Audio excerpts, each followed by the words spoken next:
Bismillahirrahmanirrahim. Assalamualaikum warahmatullahi wabarakatuh.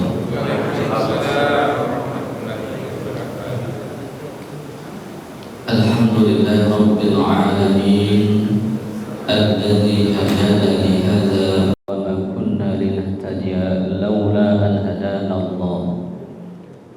Asyhadu an la ilaha illallah wa asyhadu anna Muhammadan abduhu wa rasuluhu alladzi la nabiyya ba'dah.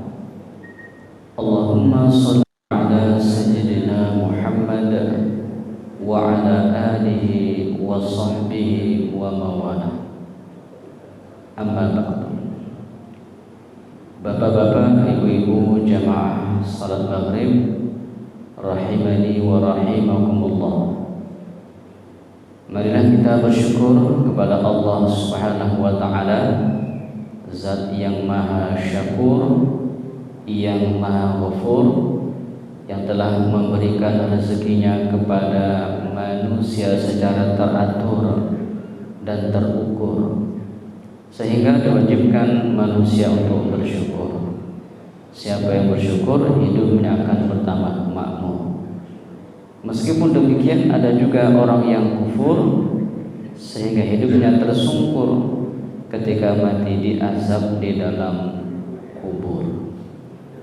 Salawat dan salam kita sampaikan kepada Rasulullah Muhammad sallallahu alaihi wasallam, Rasul junjungan, syafaatnya jualah yang kita harapkan kelak di hari kemudian. Bapak Ibu yang dirahmati Allah Subhanahu wa taala, kita masih berada pada bulan Rabiul Awal. Malam hari ini 21 Rabiul Awal dalam suasana bulan Maulid, memperingati kelahiran Rasulullah Muhammad sallallahu alaihi wasallam. Yang disampaikan Allah Subhanahu wa taala, kehadiran Rasul ke atas bumi ini adalah untuk menjadi penebar dan penabur kasih sayang, tidak hanya kepada umat Islam, kepada umat manusia, bahkan kepada seluruh alam semesta. Hal itu dijelaskan Allah Subhanahu wa taala pada surah Al-Anbiya 107, "Wa ma arsalnaka illa rahmatan lil alamin." Dan tidaklah kami mengutus engkau wahai Muhammad melainkan untuk memberikan kasih sayang kepada seluruh alam semesta. Oleh karena itu, tidaklah berlebihan apabila kita pada bulan ini memperbanyak memberikan salawat kepada Rasulullah Muhammad sallallahu alaihi wasallam. Yang menarik adalah bahwa ketika Nabi lahir itu ada makhluk yang menangis, ada makhluk yang menjerit, ada makhluk yang berduka cita. Itulah yang bernama iblis laknatullah alaih. Dan pada malam hari ini kita akan membahas tentang kapan iblis itu menangis, terinspirasi dari surah Al-A'raf, bahwa Allah Subhanahu wa taala menyediakan tempat yang tinggi, itulah surga. Dan iblis makhluk yang pernah tinggal di surga, tapi pada akhirnya terusir dari surga karena melakukan satu kesalahan. Bapak dan Ibu yang dirahmati Allah Subhanahu wa taala, pada satu kitab klasik yang bernama Bidayah wan Nihayah, Ibnu Katsir sang penulis menyebutkan bahwa ada 4 kali iblis menangis. Anna iblisa rana arba'a ranat. Sungguh iblis itu menangis di 4 kesempatan, 4 kali dia menangis. Yang pertama, hina lu'ina, ketika dia dilaknat oleh Allah Subhanahu wa taala, Allah murka kepadanya, ketika itu iblis menangis. Jamaah rahimakumullah, di surah Al-A'raf Allah Subhanahu wa taala menceritakan apa yang menyebabkan iblis dilaknat, yaitu ketika dia tidak mau mematuhi perintah Allah Subhanahu wa taala untuk memuliakan Nabi Adam alaihissalam. Dan Allah Subhanahu wa taala zat yang tidak arogan. Tetapi Allah Subhanahu wa taala ketika menghukum iblis lewat dialog. Bisa kita baca di surah Al-A'raf ketika Allah Subhanahu wa taala bertanya kepada iblis, qala ma mana'aka alla tasjuda iz amartu? Qala ana khairum minhu khalaqtani min nar wa khalaqtahu min tin. Allah tanya kepada iblis, ya iblis, kenapalah engkau tidak mau menghormati Adam? Apa yang menghalangimu? Apa argumentasimu engkau tidak patuh kepadaku dengan tidak menghormati Adam?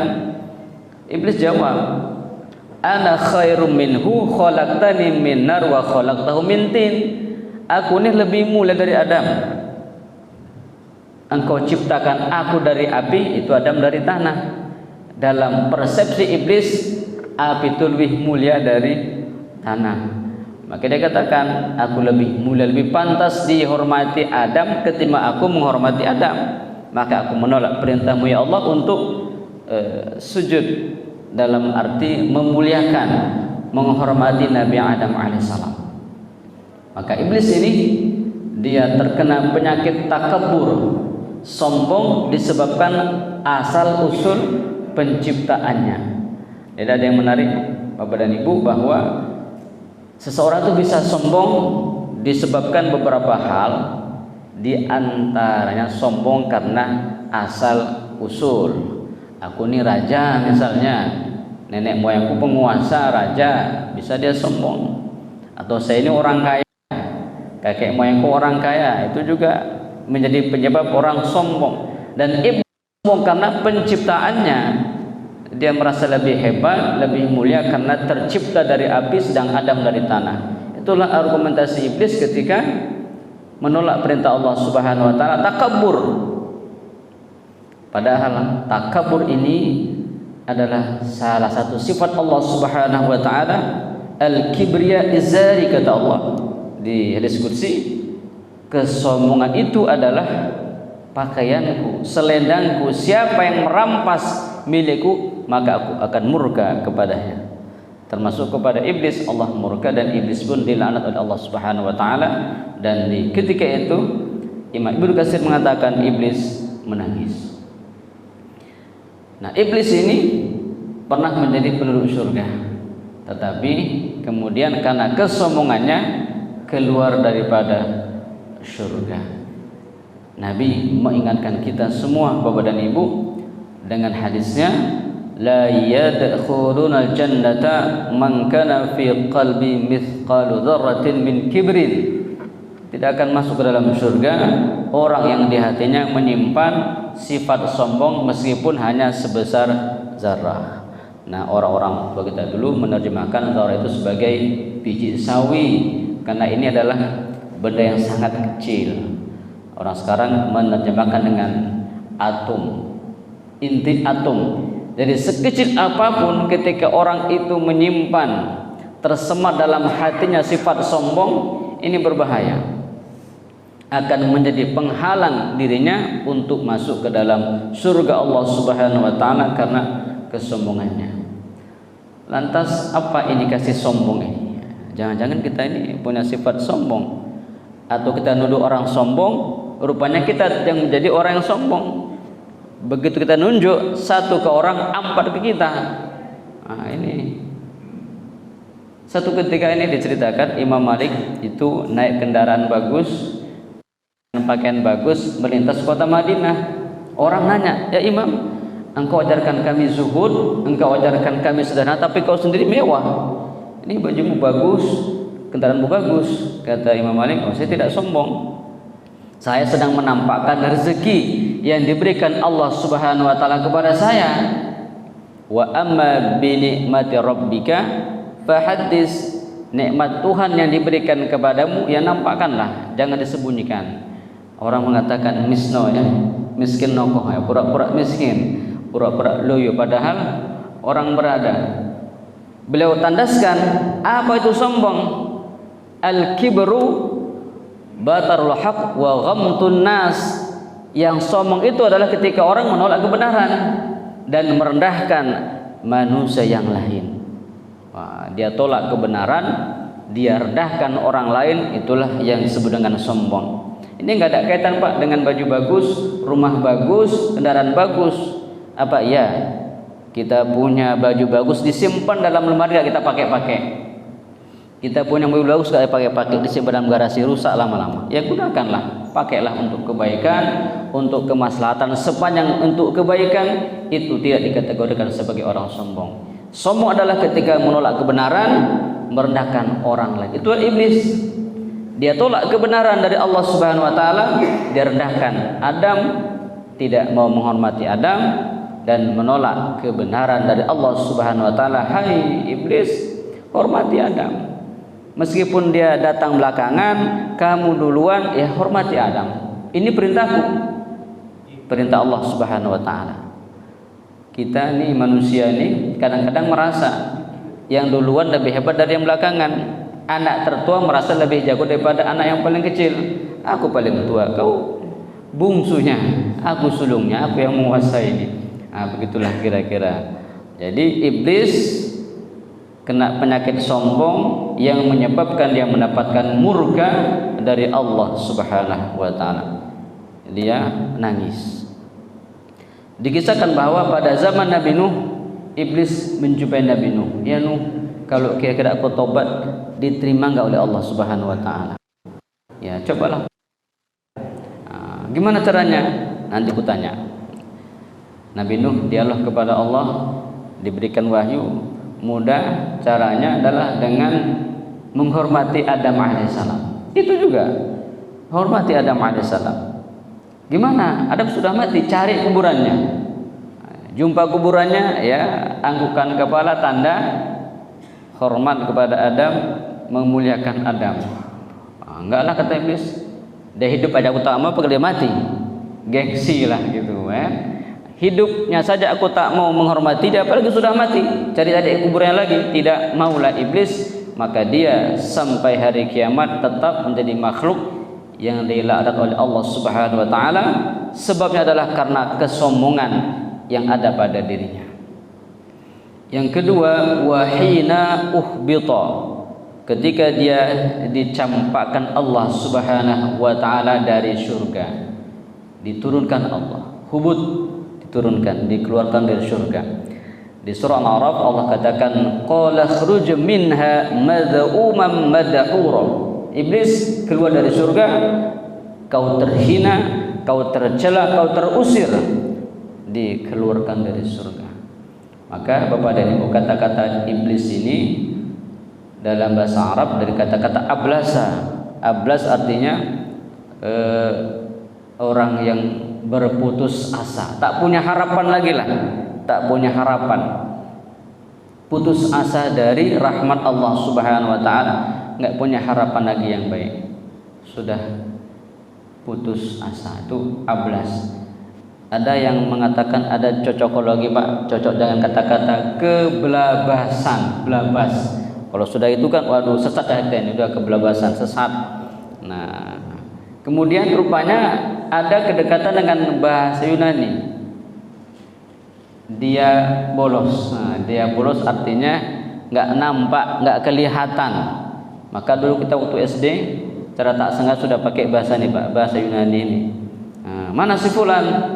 Bolos Bu, nggak datang. Oh, rupanya bolos kata-kata tak nampak, tak kelihatan. Jadi yang nggak hadir, nggak nampak, tak kelihatan, dikatakan dia bolos. Iblis tak nampak dia, tak kelihatan. Ketika dia disuruh Allah Subhanahu wa taala menghormati Adam, tak mau, dia terusir, tak nampak lagi di surga. Terusir, kemudian diturunkan Allah Subhanahu wa taala keluar dari surga. Ketika itu dia menangis dan meratapi nasibnya karena sudah menolak perintah Allah Subhanahu wa taala, sudah terlaknat, kemudian terhukum, terusir, terbuang menjadi makhluk yang hina dina dalam pandangan Allah Subhanahu wa taala.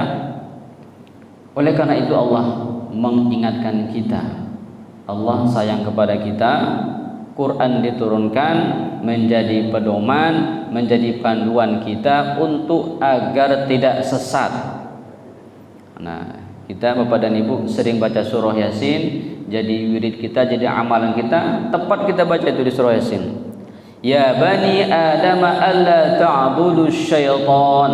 Hai anak-anak Adam, anak cucu manusia, janganlah kalian sembah syaitan. Jangan kalian sembah iblis. Innahu lakum aduwwum mubin. Sungguh iblis itu musuh yang nyata bagi kamu sekalian. Di surah Al-Baqarah bahkan dengan tegas Allah katakan, qulna habitu minha faqulna habitu ba'dukum li ba'din adu walakum fil ardi mustaqarru wa mata'un ila hin. Ketika Nabi Adam tergelincir digoda oleh iblis dan sama-sama terpaksa terusir dari surga, Allah katakan faqulna habitu, turun kalian, turun keluar. Ba'dukum li ba'din adu, nanti kalian satu sama lain akan menjadi musuh. Walakum fil ardi mustaqarru wa mata'un ila hin, dan kalian berada di bumi itu wa mata'un ila hin, menikmati kesenangan, menikmati hiburan, menikmatinya ila hin, sampai batas waktu yang sudah diberikan Allah Subhanahu wa taala. Maka hidup ini mata'un ilahin, kehidupan yang berbatas, bukan tanpa batas. Sehebat-hebat kita Pak bakal pensiun, kemudian selama-lama kita hidup juga bakal mati. Nggak ada orang hidup selamanya, tidak ada orang hidup abadi meskipun dia bilang aku tinggallah di jalan abadi supaya abadi. Nggak juga. Saya punya kawan Pak milih tinggal di abadi Tanjung Rejo, meninggal juga dia rumahnya kan. Tak bisa. Yang namanya hidup ini Allah katakan mata'un ilahin, terbatas. Dan dikatakan dalam kehidupan yang terbatas itu tetaplah bermusuhan yang namanya iblis dengan manusia, dan iblis berusaha untuk menjebak manusia mengikuti bersamanya. La amla jahannama, akan dipenuhi iblis neraka itu dengan makhluk yang bernama manusia. Aku sudah sesat, akan kujebak manusia agar juga menjadi sesat. Aku masuk neraka, akan kujebak manusia untuk masuk ke dalam neraka. Dijebak dari depan, dari belakang, dari kiri, dari kanan, dari seluruh penjuru mata angin. Digodalah manusia, dijebak supaya apa? Supaya bisa masuk ke dalam perangkap iblis, akan menemaninya dalam neraka. Na'udzubillah min zalik. Jadi Allah sudah ingatkan, jangan sembah iblis, jangan sembah syaitan, maka jangan ikuti. Wala tattabi'u khutuwati syaitan, jangan ikuti jejak langkah syaitan. Jangan diikut, karena bisa menyebabkan penyesalan yang tidak ada akhirnya. Kemudian yang ketiga, iblis menangis ketika hina wulida Rasulullah Muhammad sallallahu alaihi wasallam, ketika Nabi lahir. Ini iblis menangis karena misi iblis untuk menyesatkan manusia, misi Rasul dihadirkan Allah Subhanahu wa taala untuk menyelamatkan umat manusia. Kontradiktif, bertentangan. Jadi iblis merasa sia-sialah usahaku untuk menjebak manusia, menyesatkan manusia. Datang Rasulullah, datang di akhir zaman untuk menyelamatkan dan menghantar manusia kepada kehidupan yang baik dengan mengajarkan al-Islam. Wa ma arsalnaka illa rahmatan lil alamin. Islam mengajarkan kasih sayang, keselamatan tidak hanya kepada umat Islam saja, kepada umat manusia, bahkan kepada alam semesta. Contoh bagaimana Islam mengajarkan kita menghormati alam sekitar, dari adab buang air kecil. Kita buang air kecil Pak, nggak boleh sembarangan, nggak boleh buang air kecil kalau kita di lubang-lubang yang ada. Dulu masih anak kadang suka jahil, tengok banyak semut, tembak semutnya, menggelepar semut itu Pak, kepanasan aja keluar dia kan. Tak boleh. Kenapa? Di situ ada makhluk hidup, jangan sembarangan menembakkan gas atau menembakkan ke dinding, atau dengan buang air kecil di bawah pohon yang rindang, bisa mati keracunan itu, mohon maaf. Dalam fikih Said Sabiq itu disebutkan sunnah-sunnah ketika buang air kecil juga larangan-larangannya. Enggak boleh menghadap kiblat, maka di mana-mana kalau nandai itu rumah orang Islam, WC-nya tidak akan menghadap kiblat, utara selatan, Pak. Gampang saja kita nandai. Ini rumah makan Islam apa tidak? Tengok kamar mandinya. Ini rumah orang Islam apa tidak? Tengok kamar mandinya. Ini hotel punya orang Islam apa enggak? Tengok kamar mandinya. Kalau menghadap utara selatan, ini punya orang Islam. Tapi kalau menghadap timur barat, waduh. Sampai sebegitunya kita diajarkan dalam Islam ini sunnah larangan dalam buang air kecil dalam rangka apa? Memberikan keselamatan, kasih sayang kepada seluruh alam semesta. Tidak hanya kepada Islam saja. Satu ketika Nabi bersama sahabat duduk, lewatlah jenazah, Nabi berdiri. Sahabat ikut berdiri juga. Habis berdiri duduk. Kata sahabat, ya Rasul, itu bukan jenazah orang Islam. Laisa minna walakin minhum. Itu mereka tuh. Kata Nabi, itu kan manusia juga. Udah kita hormati, kita muliakan dia sebagai manusia. Sampai sebegitu Nabi mengajarkan rasa kasih sayang, rasa humanis kepada umatnya. Jadi enggak benar kalau umat Islam umat yang sangar, umat yang radikal, yang teroris, segala macam berbuat yang tidak benar. Andai kata ada, itu sudah keliru dalam memahami al-Islam ini. Dengan tegas kitab suci Al-Quran menyebutkan wa ma arsalnaka illa rahmatan lil alamin, dan ketika itu Nabi lahir, maka iblis pun menangis, menjerit, merasa susah dan kesal hati karena misinya pasti akan digagalkan oleh Rasulullah Muhammad sallallahu alaihi wasallam dengan mengajarkan Islam kepada umat manusia.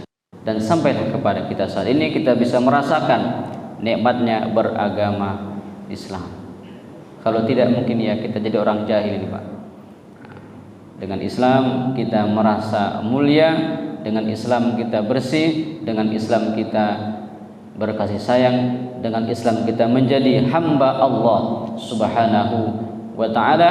Bahkan dengan tegas Allah katakan wala tamutunna illa wa antum muslimun. Jangan sampai kalian mati meninggalkan dunia ini, bumi ini dalam kondisi tak berislam. Usahakan berislam. Dan ini menjadi rukun khutbah bagi khatib ketika berkhutbah, berpesan takwa kepada kaum muslimin, berpesan jangan sampai mati kecuali dalam keadaan berislam. Wala tamutunna illa wa antum muslimun. Begitulah tegasnya agar jangan sampai terjebak, tersesat kepada godaan syaitan, godaan iblis. Kemudian yang keempat, wahina unzilatil Fatihah. Jadi iblis menangis pada saat surah Al-Fatihah diturunkan Allah Subhanahu wa taala kepada Nabi Muhammad. Surah Al-Fatihah, surah pembuka, dikatakan sebagai sab'ul masani, 7 ayat yang diulang-ulang, kemudian menjadi bacaan wajib ketika kita melaksanakan sholat. Jadi setidaknya seorang muslim itu haruslah mengulang surah Al-Fatihah satu hari sebanyak 17 kali, sebanyak 17 rakaat dia melaksanakan sholat wajib. Ketika surah ini turun, iblis menangis karena surah ini mengajarkan kepada kita praktek. Jadi surah praktek, Pak. Surah Al-Fatihah diawali dengan kata-kata Bismillahirrahmanirrahim, dengan menyebut asma, dengan menyebut nama Allah yang Maha Pengasih lagi Maha Penyayang. Ini mengajarkan kepada kita praktek kehidupan. Bila kita ingin mengawali perbuatan, mengawali aktivitas, menjalani kerja, haruslah diawali dengan bismillah. Mengawali membaca Al-Quran dengan bismillah. Maka surah ini menjadi surah pembuka daripada Al-Quran dan diawali dengan kata-kata bismillah. Dan bismillah merupakan ayat pertama dari surah Al-Fatihah dengan menyebut nama Allah. Ketika hamba Allah mengucapkan bismillah, maka syaitan iblis menangis dan tidak mampu berbuat apa-apa, dia tak berdaya untuk menjebak seseorang yang mengawali kehidupannya, mengawali pekerjaannya dengan bismillahirrahmanirrahim. Siapa yang bisa menggoda orang yang ingat kepada Allah Subhanahu wa taala? Siapa yang bisa mencederai, memudarati, mencelakai orang yang bersama kalimat Allah Subhanahu wa taala? Bismillah la yadurruhu ma'asmi syai'un fil ardi wala fis sama wa huwas samiul alim. Ini bacaan yang bagus untuk kita baca bila kita sedang bepergian. Supaya kita sehat, selamat dalam berkendara, mohon maaf tak dirampok orang, tak dicelakai orang, ucapkanlah Bismillahirrahmanirrahim. Bismillah la yadurruhu ma'asmi syai'un fil ardi wala fis sama wa huwas samiul alim. Bismillah. Kemudian ayat kedua, alhamdulillahirabbil alamin. Seseorang mengucapkan pujian kepada Allah Subhanahu wa taala. Ketika orang puji Allah, maka di saat yang sama orang itu tidak akan sombong seperti iblis. Maka ketika kita dipuji orang, alhamdulillah, Bapak hebat, alhamdulillah, Bapak orang baik, alhamdulillah, Ibu dermawan sekali, alhamdulillah. Kita kembalikan pujian itu kepada Allah Subhanahu wa taala. Dengan itu kita terhindar dari sifat sombong, sifat angkuh. Kalau sudah begini, iblis nggak bisa lagi berbuat apa-apa, dia tak mampu menjebak orang yang pasrah kepada Allah Subhanahu wa taala, yang berzikir kepada Allah Subhanahu wa taala. Dan kemudian di surah ini juga diajarkan kepada kita untuk berikrar. Ada komitmen kita kepada Islam ini, kepada Tuhan. Iyyaka na'budu wa iyyaka nasta'in. Hanya kepadamu ya Allah kami menyembah, dan hanya kepadamu ya Allah kami mohon pertolongan. Ini maf'ulnya di depan, iyyaka na'budu wa iyyaka nasta'in, menyebutkan spesial, satu-satunya, dibatasi, tidak ada yang lain. Hanya kepadamu ya Allah menyembah, hanya kepadamu ya Allah kami mohon pertolongan. Memurnikan tauhid, memurnikan akidah ketika seorang hamba itu berikrar, iyyaka na'budu wa iyyaka nasta'in. Sama Pak, dulu ketika Bapak mengucapkan rasa simpati kepada Ibu, hanya Engkaulah satu-satunya dalam hatiku, ya, hanya Engkau, nggak ada yang lain. Tapi kalau kita ucapkan aku mencintaimu, ada rembesannya, dan juga mencintai yang lain, wah ini bahaya. Menduakan aku menyembahmu dan juga menyembah yang lain, ini juga bahaya. Nah, maka ibu punya sifat cemburu, bapak punya sifat cemburu, Allah Subhanahu wa taala juga cemburu. Dalam hadis dikatakan innallaha yaghar, Allah itu cemburu. Kapan Allah cemburu? Ayatil mu'minun ma haramallahu alaih. Ketika seorang mukmin berbuat sesuatu yang dimurkai, yang diharamkan Allah Subhanahu wa taala, maka Allah cemburu. Allah akan murka, Allah marah kepada orang itu. Kenapa? Sudah berbuat yang dilarang oleh Allah Subhanahu wa taala. Larangan Allah Subhanahu wa taala yang nomor satu adalah Allah melarang manusia untuk syirik. Maka di surah An-Nisa dikatakan innallaha la yaghfiru ay yushraka bihi.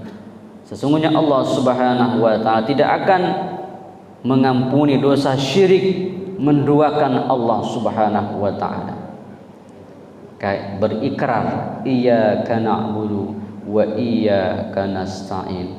Tak ada yang lain, hanya Allah yang disembah, hanya kepada Allah memohon pertolongan. Kemudian di surah ini juga Allah mengajari kita untuk selalu bermohon, ihdinas siratal mustaqim, ya Allah tunjukilah kami jalan yang lurus, jangan jalan Engkau yang orang yang Engkau murkai, al-maghdub, bukan jalan orang sesat, tapi berikan kepada kami hidayah, tunjukkan kepada kami jalan yang lurus, yang lempang, siratal mustaqim. Kalau iblis menyesatkan manusia dengan jalan yang bengkok, maka surah Al-Fatihah mengajarkan kepada manusia, kepada umat ini untuk menempuh ihdinas siratal mustaqim, jalan yang lurus, jalan yang lempang. Maka di ketika itu iblis menangis, merasa sia-sialah apa yang dikerjakannya untuk menyesatkan umat manusia. Karena yang bersangkutan, manusia yang mau akan disesatkan itu membaca dan mengamalkan surah Al-Fatihah. Imam Al-Qurtubi ada juga menyebutkan satu lagi, kapan iblis menangis? Ketika seorang muslim berjumpa dengan muslim yang lain lalu menyapa dengan salam, assalamualaikum. Jadi ketika seorang muslim jumpa dengan muslim lainnya, seorang muslimah dengan muslimah lainnya jumpa, mengucapkan salam, lalu saling bersalaman, berjabat tangan, menebar senyuman, menebar keakraban, iblis menangis, menjerit. Kenapa? Iblis punya misi untuk memisahkan dan mencerai-beraikan manusia, memisahkan suami istri, menjadikan permusuhan antara keluarga, abang beradik, jiran bertetangga itu dibuat menjadi musuh. Maka ketika mengucapkan salam itu adalah cara untuk menyisihkan atau mengikis rasa benci, rasa permusuhan dalam hati ketika berjumpa dengan mengucap salam. Maka orang tua kita dulu dengan bagus mengatakan, "Nak, ini komalkan nak ya." Apa itu, Mak? Assalam qoblal kalam. Salam dulu baru ngobrol. Ucapkan salam baru memulai pembicaraan. Maka kita disuruh untuk mengucapkan salam. Yang sedikit mengucapkan salam kepada yang banyak, tamu mengucapkan salam kepada tuan rumah, yang kecil mengucapkan salam kepada yang besar, ataupun sebaliknya. Jadi mengamalkan salam ketika umat ini saling menyapa, saling menebarkan kasih sayang, menjadi satu kesatuan yang utuh solid. Maka di ketika itu kata Imam Al-Qurtubi, iblis tak berdaya, dia menangis dan menyesali tak mampu menyesatkan umat manusia. Inilah saat dimana iblis menangis, dan mudah-mudahan kita juga masih punya kesempatan, Pak, untuk membuat iblis menangis setiap hari ya. Bagaimana caranya? Ya sholatlah, baca surah Al-Fatihah, kemudian salam. Dengan ini mudah-mudahan kita setidaknya bisalah membentengi diri untuk tidak terjebak kepada jebakan syaitan. Na'udzubillah min zalik. Maka kita disuruhlah mengucapkan bismillah, mengucapkan salam untuk mempraktekkan Islam ini dalam kehidupan kita sehari-hari. Ini merupakan ajaran praktek.